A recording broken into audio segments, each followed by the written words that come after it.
சொன்னீங்கன்னா அவ்வளவு பிஸியா இருக்கீங்களா சார்? 9 to 6 ஒர்க் பண்றீங்க, 9 மணிக்கே வந்துடுறீங்க, 6 மணி வரைக்கும் உட்கார்ந்துருக்கீங்க. 9ல இருந்து 6 மணி வரைக்கும் உட்கார்ந்து 3 ஃபைலையும் திறக்க முடியலையா? அப்படி இந்த 90 நாள்ல சரி இந்த ஃபைல் உருவாட அந்த 10 நாள்ல அப்படி என்ன திட்டத்தை நீங்க கையெழுத்து போட்டீங்க? அப்படி எங்க போயிட்டீங்க நீங்க? அப்படி ஒரு கேள்வி இருக்குல்ல. அப்போ எதுக்கு உதயநிதி ஸ்டாலின் கேள்வி போட ஆதாரம் இருந்தா அதான் சொல்லிட்டாருங்க, ஆதாரம் இருந்தா தூக்கு கைது பண்ணுங்க. இப்போ இவர் ஃபைலை பற்றி பேசிட்டாரா? இப்போ நான் இன்னொன்று பேச வேண்டி இருக்குது, அதுக்கப்புறம் அந்த ஃபைலுக்கு வரேன். அதாவது இவ்வளோ மணி நேரம் இருக்குது, ஏன் ஃபைலை ஓப்பன் பண்ண வேண்டியது தான் கேட்குறீங்க. 15 வருஷமாக ஒவ்வொரு ஊருக்கா போய் கூட்டம் நடத்துகிற பேரில் வந்து கத்துறீங்க. 15 வருஷமாக நல்லா கற்றுன்னு கத்துறீங்க. 15 வருஷமாக திருநிதி வாங்குறீங்க. 15 வருஷமாக மக்கள் பிரச்சனைக்காக பேசுகிறோன்னு நீங்கள் சொல்கிறீங்க. 15 வருஷமாக பல்வேறு போராட்டங்கள் பண்ணணும்னு சொல்கிறீங்க. ஒவ்வொரு ஊருக்கா தெருவுக்கா பிச்சை எடுக்கிறக்க போகிறீங்க. ஓட்டு பிச்சை எடுக்கிறீங்க.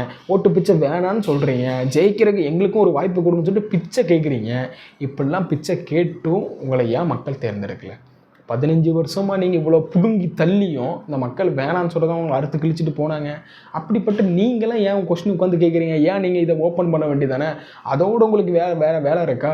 இது இருக்குதா அது இருக்குதான்னு சொல்லி உட்காந்து கேட்டுட்ருக்கீங்க. அவர் தெளிவாக சொல்லிட்டார், எப்போ ஓப்பன் பண்ணுமோ அப்போ ஓப்பன் பண்ணுன்னு சொல்லிட்டார். என்ன ரீசன் இங்கே ஸ்டாப் பண்ணி வச்சுருக்கான்னு தெரியும். இடைத்தேர்தலை இங்கே பாயிண்ட் அவுட் பண்ணுறாங்க. அவர் அதுக்கு தான் இருக்கிறாரு, அந்த டைமில் ஓப்பன் பண்ணணும் அப்படின்னு சொல்லிட்டு தான் வச்சுருக்காங்க. நீங்கள் ஏன் இவ்வளோ ஆர்வமாக இருக்கிறீங்க மிஸ்டர் சாட்டை மவன் அவர்களை? ஏன் இவ்வளோக்குள்ள டிஎம்கேக்கு முட்டு கொடுக்குறீங்க? அவங்க பேசுகிறாங்களோ இல்லையோ, டிஎம்கேக்கு இப்போ முட்டு யார் கொடுத்துட்ருக்கான்னு பார்த்தீங்கன்னா இந்த இப்போ சாட்டை அவர்கள் தான். ஏன்டா சாட்டை வெக்கமே இல்லையாடா உனக்கு? ஏன்டா சூத்தில் வேறு ஏதாவது போட்டு திங்குறியா?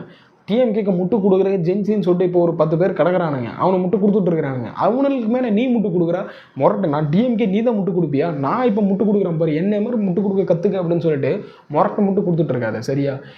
எதோட கம்பேர் பண்ணு எங்களுக்குன்னு தெரியும். இப்போ நான் பேசுனதுக்கும் இந்த 15 வருஷம் வந்து குப்பை கூட்டிகிட்டு இருக்கிறானுங்களே, முதல்ல திருந்துங்கடா, இல்லைன்னா திருத்தப்படுவீங்க. அப்படின்னா நீ அவ்வளவு பெரிய ஆளா? என்ன சட்டம் யூடியூப்ல பேசுறியா இல்ல ஊர்ல சந்தையில பேசுறாங்க? சட்டம் இப்படி திறந்து விட்டுக்கிட்டு அமைச்சர்கள் தானே, ஏன் மேல் பட்டணம் போட்டா உங்களுக்கு போட மாட்டீங்களா? நீங்க அப்படி ஏத்துக்கிட்டு இந்த இதற்கு தானே ஆசைப்பட்ட பாலகுமார படத்துல ரோபோ சங்கர் ஒரு கேரக்டர் இருக்கும், இப்படி தூக்கிட்டு அது மாதிரி எனக்கு ராஜ்மோகனை பார்க்கும் போதெல்லாம் அந்த ரோபோ சங்கரை பார்த்த மாதிரி தான் இருக்கு. அப்படி சட்டை பண்ண தூக்கிட்டு ஒரு ஆஃப் கை பிளவுஸ் மாதிரி ஒரு சட்டை அதை போட்டுக்கிட்டு மாண்புமிகு பேரவைத் தலைவர் அவர்களே நான் ஆளுங்கட்சி இதெல்லாம் சட்டசபை மாண்பு. நீங்க எல்லாம் மாற்று அரசியல் வைக்கிறீங்க. எவ்வளவு ஒழுக்கமாக அடுத்த தலைமுறைக்கு நீங்க நடந்து கொள்ளணும்.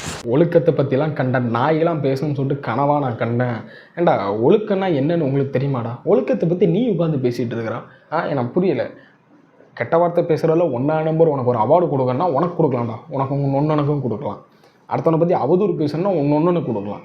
அடுத்தவனை சுடுகாட்டில் போய் படு வேணாம் சரி ஏதோ சொல்லிட போகிறேன் அந்த மாதிரி உட்காந்துட்டு அடுத்தவங்களை பற்றி பேசணும் அப்படின்னா உங்களை பற்றி எனக்கு புரியல.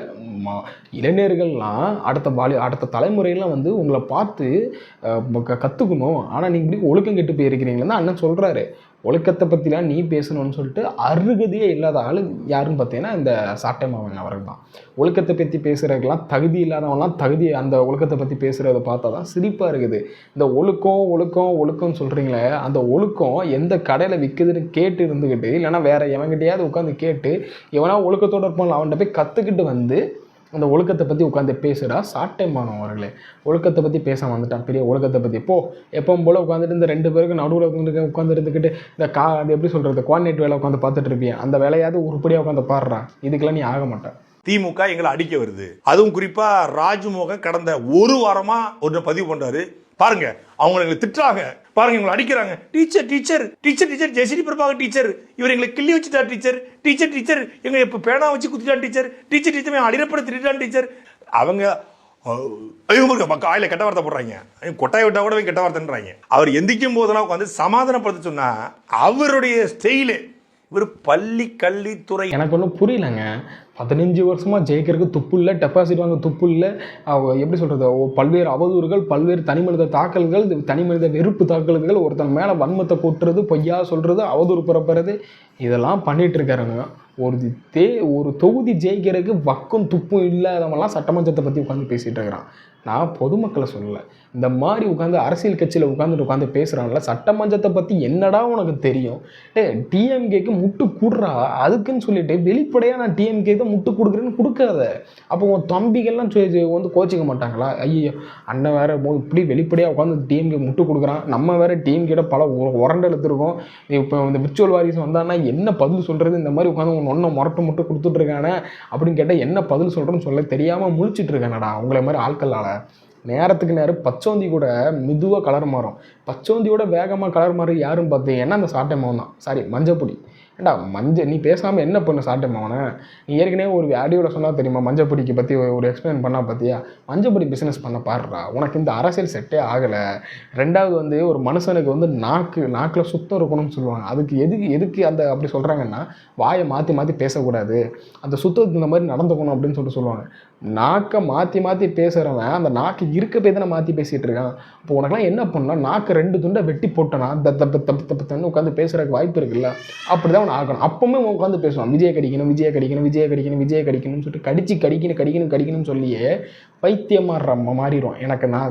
நான் சொல்லிக்கிறேன், ஊருக்கு ஒரு மனநலன் காப்பகம் கண்டிப்பாக தேவைப்படும். நான் சொன்ன மாதிரி விஜய் அவர்களுக்கு நான் ஒரு கோரிக்கை வைக்க போகிறேன்.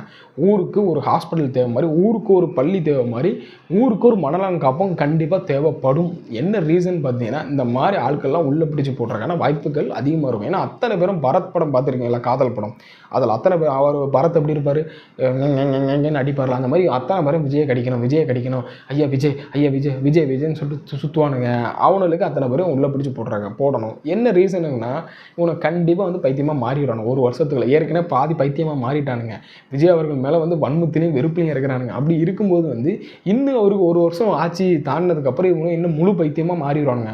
அப்போ என்ன பண்ணணும்னா, இவங்கெல்லாம் பிடிச்சி போடுற ஹாஸ்பிட்டல் கண்டிப்பாக தேவை, ஊருக்கு ஒன்று கண்டிப்பாக தேவைப்படும். அதனால் கூடிய சேர்த்துல ஒரு மனநலம் காப்பாங்க வண்டி கூட வச்சுக்கிங்க. அவன்கிட்ட லைட்டாக பேச்சு கொடுத்தீங்கன்னா தெரிஞ்சிடும், ஐயா இது ஆமாம் தம்பியில் அப்படின்னு சொன்னாலே உள்ளே பிடிச்சி போட்டுருங்க. இதுதான் இனிமே ஒரே வாய்ப்பு. இருக்கஞ்செரியோரம் இருக்கி பூடிச்சைய மாமா, துதுவளை இலையரைச்சி தொண்டையில தான் நினைச்சி மாமங்கிட்ட பேச போற மணிக்கணக்கா. அந்த இந்திரன் சந்திரனும் மாமனுக்கு எந்திரிச்சு நிக்கணும், அந்த ரம்பையும் உருவசியும் மாமனுக்கு தொண்டுக செஞ்சிடணும். நானே தன்னனே இந்த மாதிரி பாட்டை கேட்டுக்கிட்டு ஒரு 200 பாட்டு இளையராஜா. 5 வருஷத்துக்கு பிரச்சனையே இல்லைங்க. ஆதித்யா மூடிட்டு சாட்டை சேனலில் போங்க. பண்ணுறதுலாம் கோமாளித்தனம். இல்லைன்னா நீங்கள் என்ன பண்ணுறீங்கன்னா, ஒரு மனுஷன் மனநலம் பாதிக்கப்பட்டால் அவன் எப்படிலாம் பிஹேவ் பண்ணுவான் அப்படின்னு சொல்லிட்டு ஒருத்தனை பார்த்து கற்றுக்கணும் அப்படின்னா சாட்டை சேனலை மஞ்சப்பொடி சேனலை ஓப்பன் பண்ணுங்கள். ஓப்பன் பண்ணிட்டு உள்ளே போனீங்கன்னா ஒரு மனுஷன் பைத்தியமானா எப்படிலாம் பிஹேவ் பண்ணுவான், எப்படிலாம் இது பண்ணுவான்னு சொல்லிட்டு அவனை வந்து ரிசர்ச் பண்ணுங்கள். கரெக்டாக தெளிவான உங்களுக்கு ஆன்சர் வச்சிடும். எப்படிலாம் ரிசர்ச் பண்ணணும்னா நீங்கள் நேராக போய் ரிசர்ச் பண்ண அவசியம் இல்லை. இவன் சேனலை ஓப்பன் பண்ணிட்டாலே கண்டிப்பாக வந்து உங்களுக்கு வந்து அதுக்கான ரிசல்ட் கிடச்சிடும் கண்டிப்பாக. இல்லைனா மனநலம் பாதிக்கப்பட்டவங்க எப்படி இருப்பாங்க அப்படின்னு இவன் சேனலை போய் பார்த்தீங்கன்னா கண்டிப்பாக உங்களுக்கு ஒரு கிளாரிட்டி கிடச்சிடும். ஐயோ இப்படி தான் இருப்பாங்க போல் அப்படின்னு சொல்லிட்டு. அதனால் உங்களுக்கு 5 வருஷத்துக்கு என்டர்டெயின்மெண்ட்டுக்கு பஞ்சமே இருக்காதுங்க. 5 வருஷம் இல்லை, அதுக்கப்புறமா நமக்கு வந்து என்டர்டெயின்மெண்ட்டுக்கு பஞ்சம் கிடையாது. இவன் சேனலை ஓப்பன் பண்ணால் நல்லா சிரிச்சுக்கிட்டு பைத்தியம் பேசுதுன்னு சொல்லிட்டு உட்காந்து சிரிச்சுக்கிட்டே இருக்கலாம். அதனால் நீங்கள் என்ன பண்ணுறீங்களா, இப்போவே செக்இன் பண்ணி அவன் சேனலில் போய் உட்காந்து பாருங்கள். நல்லா பைத்தியக்காரன் மற்றவங்க உட்காந்து பேசிகிட்டு இருப்பான். நமக்கு பார்க்க நமக்கு கோவம்லாம் வராதுங்க. ஏன்னா அவன் பைத்தியமாக உட்காந்து பேசிகிட்டு இருப்பான். பைத்தியத்தை பார்த்து கோவம் வருமா, சிரிப்பு தான் வரும். அந்த மாதிரி சிரிச்சுக்குங்க.